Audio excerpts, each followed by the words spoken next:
It's only entertainment. Welcome back to the Talking Hedge. I'm Josh Kincaid, Capital Markets Analyst and host of your Cannabis Business Podcast. My guest today is Kat Glogowski. She's an angel investor and attorney. Kat, thanks for being back on the Talking Hedge. Thanks, Josh. So today we're going to talk about how Washington State Petri dish experiment that's happened on the West Coast over the last 10 years and how it can be a crystal ball prediction for the industry if only you were paying attention. Most won't, and that's why this industry is screwed. Jumping right into it. Just got back from MJBizCon, annual pilgrimage out to Las Vegas for the world's largest conference. Kat, you were a speaker out there a couple years ago. You've been to it. You've seen the chaos of 40,000 people this year and over 1,000 booths. But a lot of it is networking. Most people go for the after parties. There was a situation where I was chatting with a guy from New York, and I just had to remove myself from the conversation. It was so annoying. Unbeknownst to him, he was excited. He was telling me about how there's this only thing in the industry that's ever happened, which is this lawsuit, because in New York, they have social equity applicants and not everyone gets a license. And so now there's lawsuits, and that's the first of its kind. And I'm like, really? Did you just roll out of bed this morning and join the industry? Because I heard that shit 10 years ago, man. I stopped him as we're going to the same place. There's two ways to go there, straight or right. I was going to go straight, but he was too. So I had to stop and go, hey, man, I find this really annoying to hear the same conversations that I've heard 10 years ago. I don't have the patience for it. I'm going this way. And I had to leave him. Yeah. Maybe they've heard of a state called California or Massachusetts or Washington. Yeah. Any of the legalized states with all social equity? Seriously. Yeah. Do you remember when Rose rolling papers were a thing a few years ago, and they were like this niche, but they didn't, that was a fad. Yeah. People were like rolling joints with rose petals, and that won most innovative product this year at MJBizCon. This year. Like, why don't you just bust out bell bottoms and tell me that that's the latest, greatest, newest fashion? Like, it's the first of its kind. Hey, Josh, I wear bell bottoms. Yeah. Oh, first of its kind. You're a trailblazer. Oh my gosh. You're amazing. Fashion forward. Seriously. Like, is this 2014 or I don't know. I literally don't have the patience. So I'm not going back to MJBizCon. I'm going to wait for this industry to figure itself out. I don't necessarily want to be a turnaround specialist because I don't want to dig people out of a hole. It's a lot more work than it needs to be. I'd rather swoop in as they're a distressed asset and buy them for a penny on the dollar. I don't know if that's tough love or whatever, but I was telling you before, but how it gets annoying, Kat, when you see people that are continuously fumbling and you're warning them with the loud announcements like watch out, and they continue to fail. And at what point do you just stop and say, okay, I'm going to let you just fall in that hole like the person in front of you continuously do? You're not listening, you're not paying attention, and that's why this industry's fucked. I agree with you. You and I have spent many, many, many hours explaining people this is buyer beware, approach with caution, do not try and reinvent the wheel from both a legal perspective, Josh, but also from a business perspective. And we have been telling people to stand back and just buy them as they fall, as opposed to starting fresh themselves for years. And they're a meme. There was a guy out last year at MJBizCon that I interviewed, and I pat myself on the back for not laughing in his face in the moment when he said that his dispensary or retail shop is going to be the best in the world because he's only going to allow fire genetics in his shop. It's like he doesn't even have control. He's a meme. He doesn't even know it yet. And then this year there was a panel, 4 people on a panel talking about 2024 crystal ball predictions, how women were going to finally get into the industry as they're like leaving, and then how investors are going to finally jump into the space, which just goes to show that in their bubble, they're seeing investors come into New York. And so it must be a thing now. So really kind of a lack of foresight, insight. And I guess it's just a place for East Coast people who are incapable of paying attention, because I just don't see the value of MJBizCon anymore when It's just a bunch of individuals running forward instead of taking a look back. So I think the next 10 years are going to be really, really a sideways movement. Unfortunately, maybe one step forward and two steps back. It seems like. I don't know, but I think Washington State, if people were paying attention, would help them out. So maybe we can kind of get into a list, and in the end, maybe give some advice to people on what they could do instead of falling into this same repeated pattern. Okay. Because things are moving faster, right? So in 1998, Washington State went into medical marijuana. 7 years later, we had an actual establishment for retail. It still took like 3 years for shops to pop up. So even though in 98 we had medical, it wasn't until about 2011 where we actually saw like Have a Heart open their first shop. And they ended up selling to Harvest Health out of Arizona for like 20 million or 200 million or whatever the hell it was. Good for them. Yeah, you have first mover advantages, but I'm not seeing a lot of people actually work on that. You don't want to be a Larry's Handy Mart in a world of 7-Elevens, but there's exceptions to the rule. If you have the culture, maybe your one shop will be niche, but most of these people aren't going to survive to tell the tale. And if it might not just be, taxes or the inability to write things off. Like Washington State has a 37% tax rate that they changed in 2014. It used to be 25% at the producer, 25% at the processor, and 25% at retail because we're not vertically integrated. So then that 37% kind of came in. And so people in DC only have 6%. A 6% tax rate. Like there's no way that's going to last long. So if you're not paying attention to what's happening, all of y'all are going to have your tax rates go up like a lot if you're not prepared. Yeah, you're gonna see sin taxes. And back to your point about first mover, I go down to my dispensary and I'm like, where's Willie's Reserve? Where's Chong's Choice? All of the original leading brands, I don't see them anymore. Maybe they're out there and they're just not in my particular dispensary, but I'm not seeing these global brands that are going to lead the charge even on the shelf anymore. Yeah, it's price and convenience. And that's a great point that these celebrity brands don't work. So while marketing might work for some of the kids, like cookies, those that actually try the product and like, this is trash. Stizzy, really popular until they find something better. And that's why I think federal legalization is going to change the game. Because in your own market, you might think that some poop soup is fire. When those borders open up, you're going to find out really quick. And a lot of that is going to be at the behest of investors.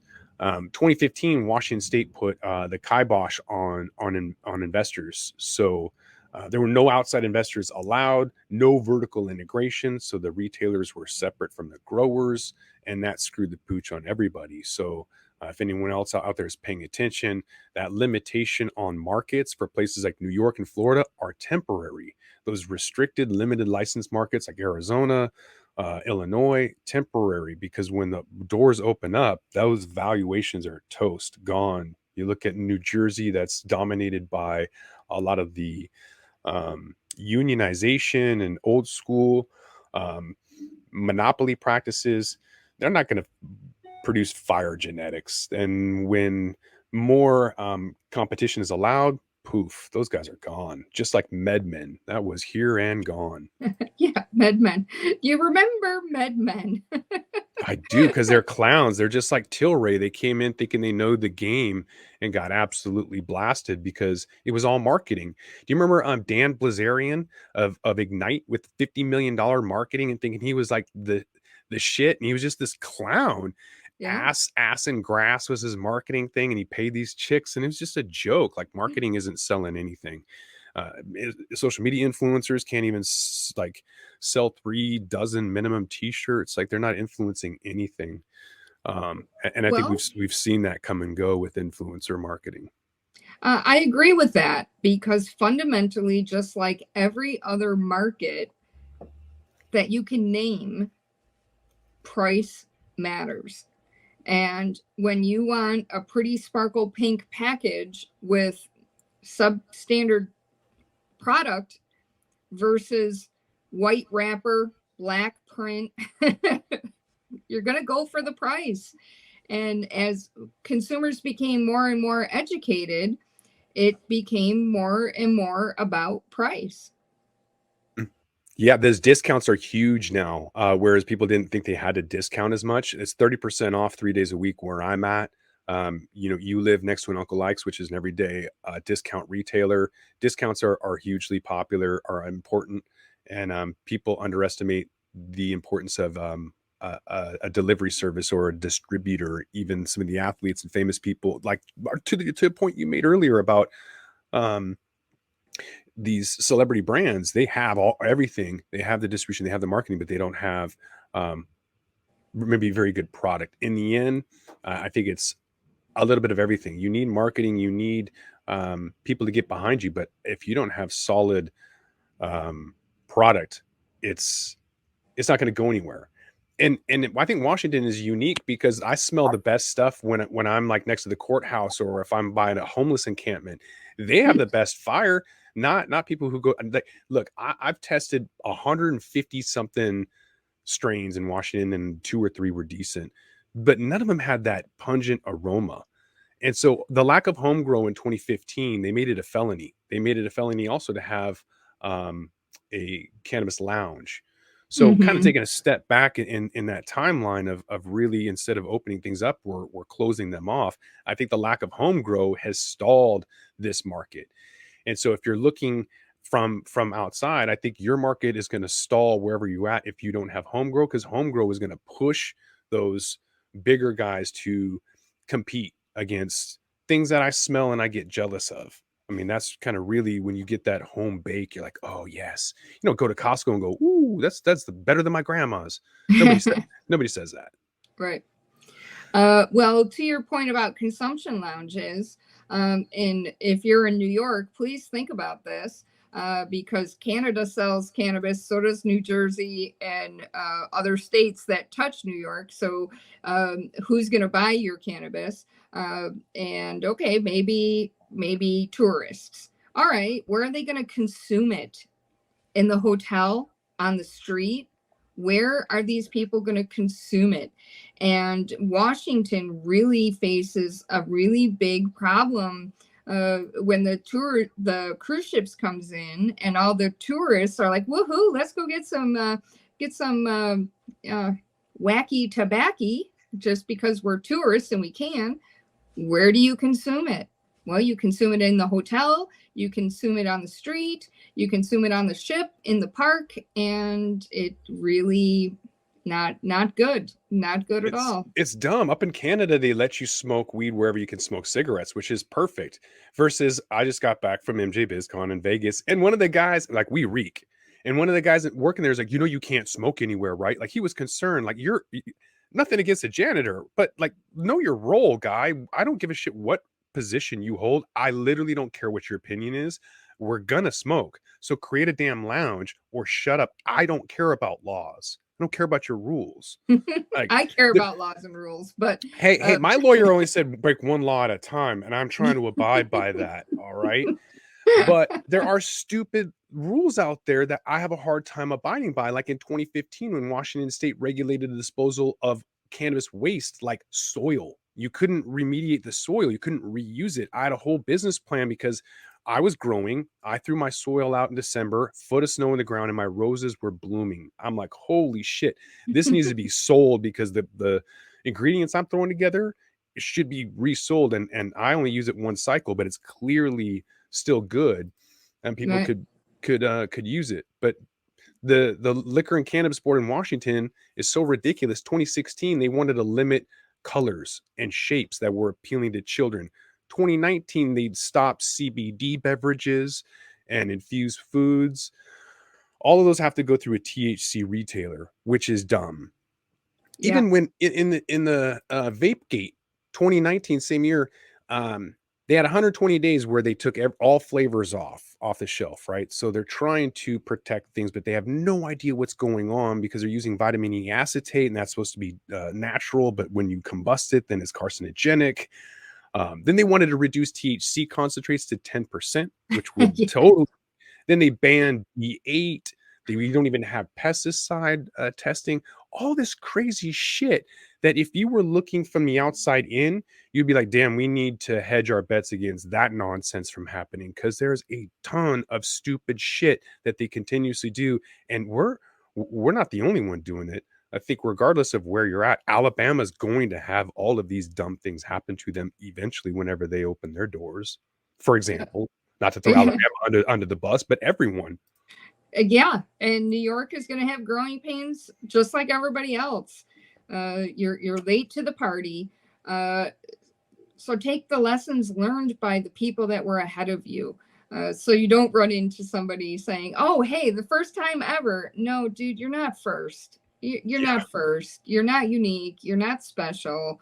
And a word to the wise of the investors out there, when somebody tells you no one else has done it, it's unique, it's special, that should be a red flag for you, because as Josh and I, we have talked multiple times over the years, there's nothing new out there. So buyer beware.